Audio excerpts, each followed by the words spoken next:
بسم اللہ الرحمن الرحیم الحمدللہ رب العالمین والصلاة والسلام علی من لا نبی بعدہ، اما بعد۔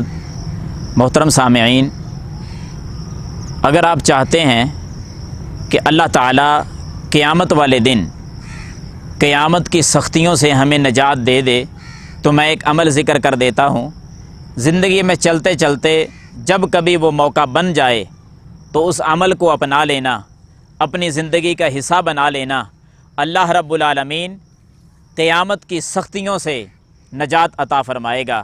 قیامت کے دن کی بڑی سختیاں، بڑی ہولناکیاں علماء کرام سے آپ سنتے رہتے ہیں۔ اگر ان سختیوں اور ہولناکیوں سے بچنا چاہتے ہیں تو پھر حدیث رسول سنیں اور اپنی زندگی کا اس عمل کو حصہ بنا لیں۔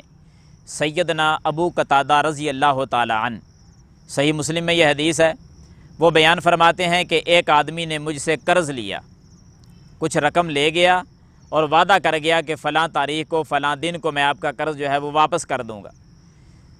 جب وعدہ آیا تو وہ مجھے تلاش کرنے کے باوجود نہ ملا۔ میں نے اس کو دیکھا، میں نے طلب کیا، آواز دی تو وہ بھاگ کر چھپ گیا۔ بالآخر میں تلاش کرتے کرتے اس کو میں نے پا لیا۔ میں نے اس کو پکڑا اور پوچھا کہ تیرے ساتھ میرا وعدہ ہوا تھا، میرا قرض واپس کرو۔ تو اس نے آگے سے جو جواب دیا وہ کہنے لگا کہ اے ابو قتادہ، میں تنگ دست ہوں، میرے پاس کچھ بھی نہیں ہے، اس لیے میں بھاگ کر چھپ گیا تھا کہ کون سا چہرہ لے کر آپ کے سامنے آؤں، آپ سے تو وعدہ کیا ہوا تھا کہ میں واپس کروں گا، میرے پاس کچھ بھی نہیں، اس لیے میں چھپ گیا کہ تاکہ میں آپ کے سامنے نہ آؤں۔ سیدنا ابو قتادہ رضی اللہ تعالیٰ عنہ فرماتے ہیں کہ کیا واقعہ ہی اللہ کی قسم تو تنگ دست ہے، تیرے پاس کچھ بھی نہیں؟ تو وہ آدمی کہنے لگا اے ابو قتادہ، واقعہ ہی اللہ کی قسم ہے میرے پاس کچھ بھی نہیں ہے۔ اس نے قسم اٹھا دی۔ جیسے ہی سیدنا ابو قتادہ کے کانوں میں یہ آواز پڑی کہ اللہ کی قسم یہ بندہ تنگ دست ہے، اس کے پاس کچھ بھی نہیں ہے، قربان جائیں سیدنا ابو قتادہ پتہ کیا فرمانے لگے؟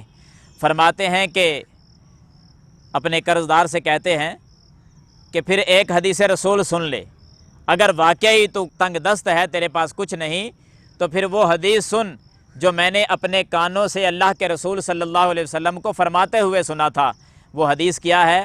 فرماتے ہیں کہ اللہ کے رسول صلی اللہ علیہ وسلم فرما رہے تھے کہ جو آدمی پسند کرتا ہے کہ قیامت کی دن کی سختیاں، ہولناکیاں، اس سے مجھے نجات مل جائے، سختیوں کو نرمیوں میں تبدیل کر دیا جائے، جس بندے کو یہ پسند ہے تو وہ آدمی جس کسی شخص سے اس نے قرض لینا ہو تو وہ اس کو قرض کی مہلت دے دے یا اس کو ویسے ہی معاف کر دے۔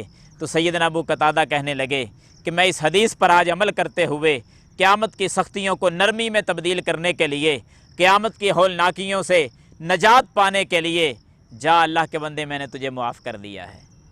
تو حضرات میں آپ سے یہی التماس کروں گا کہ جب کسی سے قرض لینا ہو، اگر غریب آدمی ہو تو اس کو مہلت دے دیا کرو۔ جب اگر دیکھو کہ اس کے پاس کچھ بھی نہیں ہے، آپ کو اللہ نے مال دیا ہے، تو چھوٹا موٹا قرض اس کو معاف کر دیا کرو۔ قیامت کی سختیاں جو ہیں وہ نرمی میں تبدیل ہو جائیں گی، اللہ قیامت کی ہولناکیوں سے نجات عطا فرما دے گا۔ یہ تب ہوتا ہے جب دونوں طرف سے خیر کا ارادہ ہو، واقعہ ہی غریب آدمی ہو، یہ نہیں کہ گھر میں سارا کچھ موجود ہو اور ویسے ہی جھوٹ بول کے کہہ رہا ہو کہ میرے پاس کچھ نہیں ہے۔ یہ تو اللہ دیکھنے والا ہے، اللہ کے علم میں ہے ساری باتیں۔ بہرحال معاف کرنے والے کی سختیاں جو ہیں وہ نرمی میں تبدیل ہو جائیں گی۔ اللہ تعالیٰ سب مسلمانوں کو عمل کرنے کی توفیق عطا فرمائے، آمین یا رب العالمین۔